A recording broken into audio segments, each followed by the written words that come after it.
This is Firefighter 2 Paramedic Jacob Scanlon, assigned to Engine 99 here in Moreno Valley, and this is Report on Conditions. On today's episode, we'll take you to an aircraft collision that occurred in the community of French Valley, and the Desert Hot Springs Rotary Club hosted their Big Hearts Award ceremony, where one of your fire captains was presented with a prestigious award.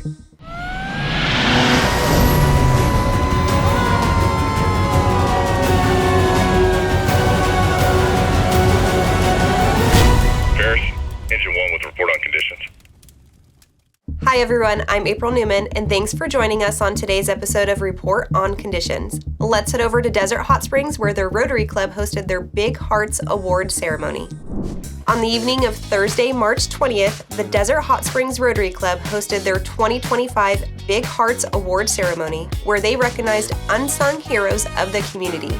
It's with great pride that we announce our very own fire captain, Matthew Vargas, to be among the award winners for his leadership at Station 37 in Desert Hot Springs. Thank you to the Rotary Club for honoring Captain Vargas and highlighting his extensive career in the fire service. Congratulations, Captain.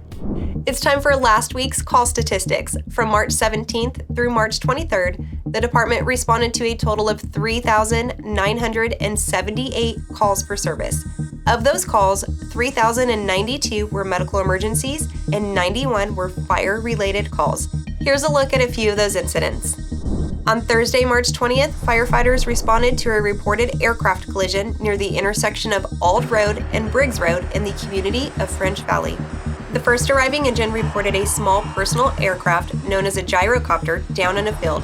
One person was on board the aircraft at the time of the crash and was evaluated by paramedics for minor injuries, but declined transport to the hospital. The personal aircraft sustained major damage and the incident was turned over to the FAA for investigation. On Thursday, March 20th at around noon, firefighters responded to a reported gas leak near the intersection of State Street and Esplanade Avenue in the city of San Jacinto. The first engine to arrive on scene reported a pressurized gas line ruptured underground that was releasing gas into the atmosphere. A mandatory evacuation order was issued that covered approximately 1 square mile due to the large volume of gas that was leaking.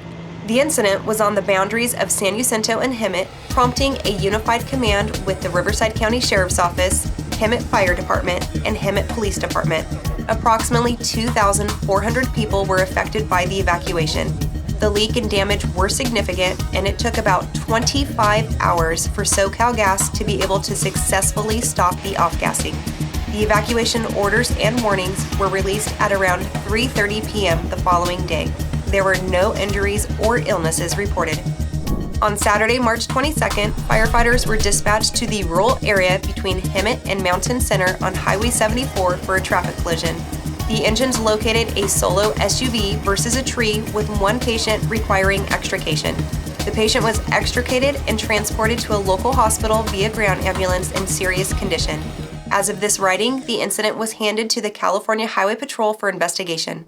As California wildfires become more and more destructive, home protection is on the minds of many. We explained defensible space in Zone 0. Now let's talk about home hardening. Home hardening describes building materials used to resist the intrusion of flames or embers projected by wildfire. It can be applied to new construction or for retrofitting an older home.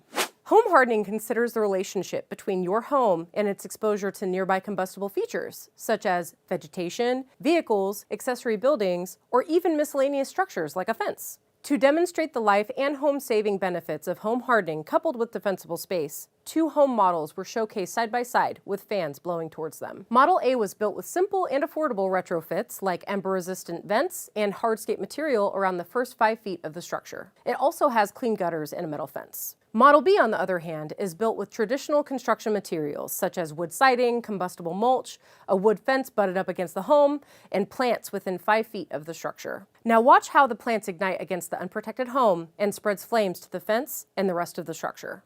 Model A, in the meantime, is unscathed.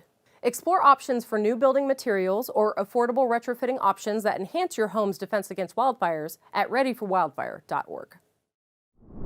That's all for this week's Report on Conditions. Follow your firefighters in action on our social media at CalFireRRU and stay up to date on incidents happening countywide.